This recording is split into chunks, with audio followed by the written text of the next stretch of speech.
For decades, he was a respected solicitor in Cumbria, but Marcus Nixon swindled two of his vulnerable clients out of more than £700,000. One was a baby girl with brain damage, another a young man who suffered a stroke. Both had won compensation from the NHS in medical negligence cases. He'd represented them, but then took thousands of pounds from their payments. Mark Denton reports. For 30 years, he was one of the most respected solicitors in Cumbria. Tonight, Marcus Nixon is starting a 4-year jail sentence for swindling two vulnerable clients he was supposed to represent.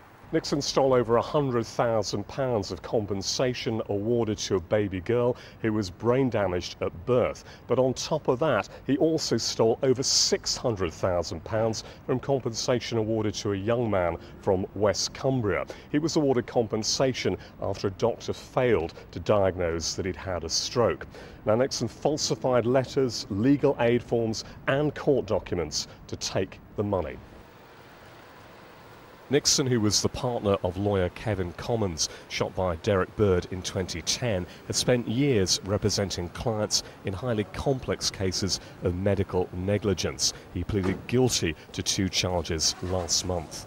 Well, in my 33 years in the police, that's the worst breaches of trust that I have ever seen. I was a fraud investigator for many years. This is the worst offending that I have seen.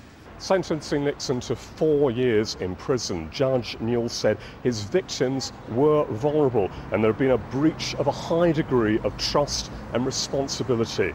Nixon's barrister said his reputation is in tatters. Mark Denton.